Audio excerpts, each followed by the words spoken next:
Hi, I'm John Green. This is Crash Course World History, and today things are going to get a little bit confusing because we're going to talk about revolution and independence in Latin America. It's a bit confusing because 1, Latin America is big. 2, it's very diverse. 3, Napoleon makes everything complicated. And 4, as we've seen in the past, sometimes revolutions turn out not to be that revolutionary. Witness, for instance, the New England Revolution, who instead of trying to form new and better governments are always just kicking balls around like all the other soccer teams.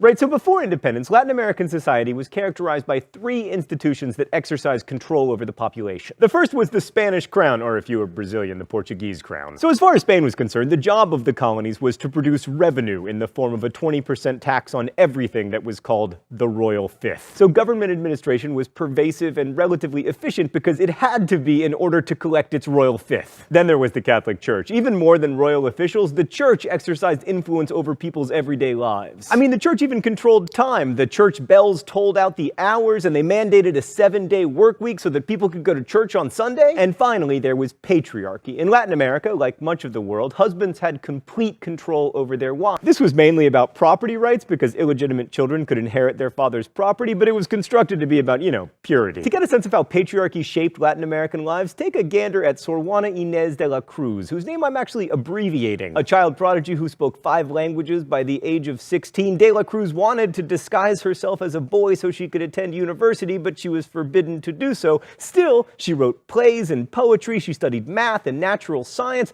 and for being one of the leading minds of the 17th century, she was widely attacked and eventually forced to abandon her work and sell all 4,000 of her books. That's a shame because she had a great mind, once writing that Aristotle would have written more if he'd done any cooking. A couple other things. First, Latin America led the world in transculturation, or cultural blending. A new and distinct Latin American culture emerged mixing 1, whites from Spain called peninsulares, 2, whites born in the Americas called Creoles, 3, Native Americans, and 4, African slaves. This blending of culture is maybe most obvious when looking at Native American and African influences on Christianity. The Virgin of Guadalupe, for instance, was still called Tenochtitlan, the indigenous earth goddess, by Indians, and the profusion of blood in Mexican iconography recalls the Aztec use of blood in ritual. But transculturation pervaded Latin American life, from food to secular music to fashion. Somewhat related, Latin America had a great deal of racial diversity and a rigid social hierarchy to match. There were 4 basic racial categories: white, black, mestizo, a mix of white and American Indian, and mulatto, a mix of white and black. We try not to use that word anymore because it's offensive, but that's the word they use. And from the 16th century on, Latin America had a huge diversity of mixed-race people, and there were constant attempts to classify them and divide them into castes. You can see some of these in so-called casta paintings, which attempted to establish in a very weird and enlightenment-y way all the possible racial combinations. But of course, that's not how race works, as evidenced by the fact that successful people of lower racial castes could become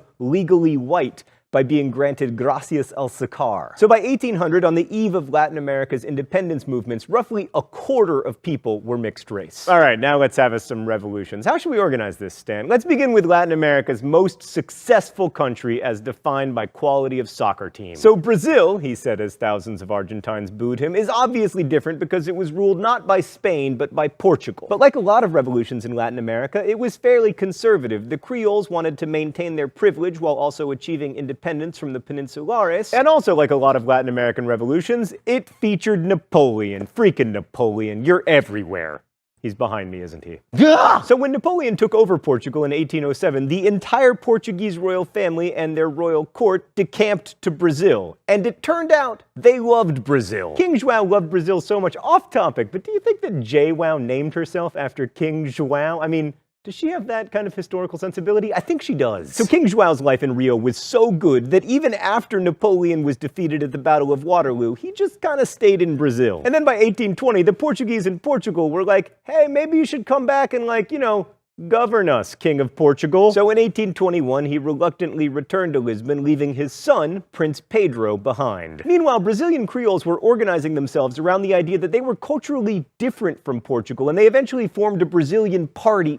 Stan, not that kind of party, come on. Yes, that kind. a Brazilian party, to lobby for independence. Then in 1822, they convinced Prince Pedro of boring old Portugal that he should just become King Pedro of sexy big Brazil. So Pedro declared Brazil an independent constitutional monarchy with himself as king. As a result, Brazil achieved independence without much bloodshed and managed to hold on to that social hierarchy with the plantation owners on top. And that explains why Brazil was the last New World country to abolish slavery, not fully abandoning it until 1888. Right, so even when Napoleon wasn't forcing Portuguese royals into an awesome exile, he was still messing with Latin America. Let's go to the thought bubble. So Latin America's independence movements began not with Brazil, but in Mexico, when Napoleon put his brother on the Spanish throne in 1808. Napoleon wanted to institute the liberal principles of the French Revolution, which angered the ruling elite of the Peninsulares in what was then called New Spain. They were aristocrats, and they just wanted to go back to some good old-fashioned divine right monarchy with a strong church. So the Mexican Creoles, seeking to expand their own power at the expense of the peninsular elite, saw an opportunity here.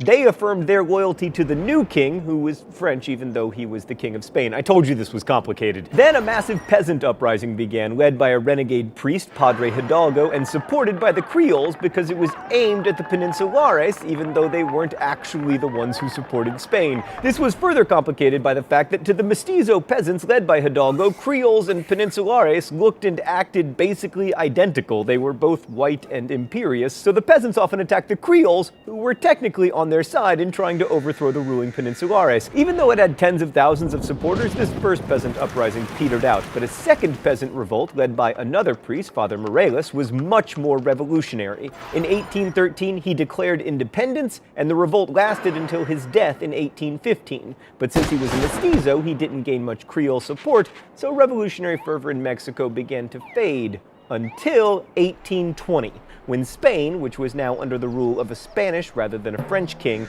had a real liberal revolution with a new constitution that limited the power of the church. Thanks, Thought Bubble. So in the wake of Spain's liberalizing movements, the Mexican elites who had previously supported Spain switched sides and made common cause with the Creoles in the hopes that they could somehow hold on to their privileges. And pushing for independence together, things went very well. The Creole general Iturbide and the rebel mestizo commander Guerrero joined forces and won independence, with most of the Peninsulares returning to Spain. Iturbide, the whiter of the two generals, became king of Mexico in 1822. Remember, this was a revolution essentially against representative government. But that didn't work out, and within a year he was overthrown by the military and a republic was declared. Popular sovereignty was sort of victorious, but without much benefit to the peasants who actually made independence possible. This alliance between conservative land-owning elites and the army, especially in the face of calls for land reform or economic justice, would happen over and over again in Latin America for the next century and a half. But before we come to any conclusions, let's discuss one last revolution. So Venezuela had a cadre of well-trained Creole revolutionaries who by 1811 had formed a revolutionary junta that seized power in Caracas and formed a republic. But the interior of Venezuela was home to mixed-race cowboys called llaneros who supported the king. They kept the Caracas revolutionaries from extending their power inland, and that is where Simón Bolívar, el libertador, enters the picture. Bolívar realized that the only way to overcome the various class divisions, like the one between the Caracas Creoles and the llaneros, was to appeal to a common sense of South Americanness. I mean, after all, the one thing that almost all South Americans had in common, they were born in South America, not Spain. So then, partly through shows of toughness that included like crossing flooded plains and going without sleep, Bolívar convinced the llaneros to give up fighting for Spain and start fighting against them. He quickly captured the vice-regal capital at Bogota, and by 1822 his forces had taken Caracas and Quito. Hold on, lest I be attacked by Argentines who are already upset about what I said about their really good soccer team, I want to make one thing clear. Argentina's General José de San Martín was also vital to the defeat of the Spanish. He led expeditions against the Spanish in Chile, and also a really important one in Lima. And then in December of 1824, at the Battle of Ayacucho, the last Spanish viceroy was finally captured and all of Latin America was free. By 1825, almost the entire Western Hemisphere, with a few exceptions in the Caribbean, was free from European rule. Oh, right, and Canada. I'm just kidding, Canadians. It's so easy to make fun of you because you're so nice. And so I tease you, and then you're like, oh, thanks for noticing that we exist.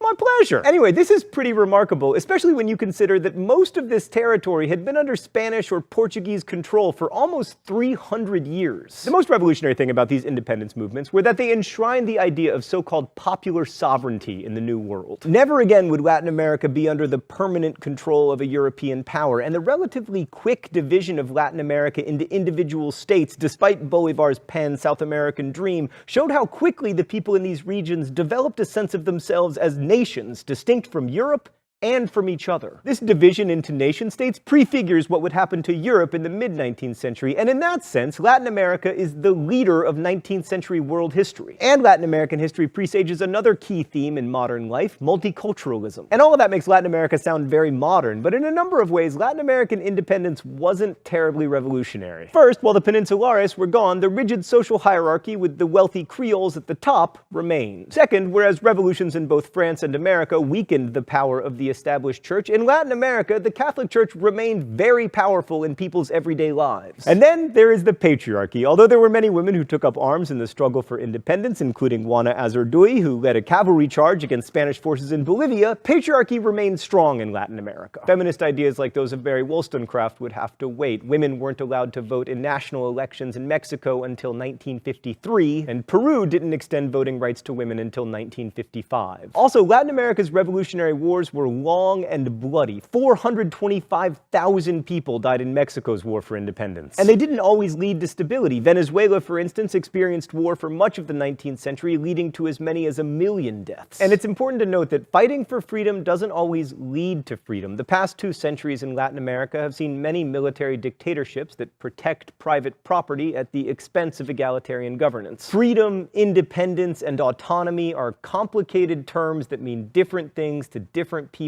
at different times. So too with the word revolutionary. Thanks for watching. I'll see you next week. Location change because I forgot to record the credits and my shirt matches the wall. Probably should have thought about that one a little bit harder. Crash Course is produced and directed by Stan Mower. Our script supervisor is Danica Johnson. The show is ably interned by Meredith Danko, and it's written by my high school history teacher Raul Meyer and myself. Our graphics team is thoughtful. Look at the beautiful Crash Course poster, available now at dftba.com, link in the video description. Thanks for watching, and as we say in my hometown, don't forget to be awesome. Ow! God, that's much harder to do when there's carpet.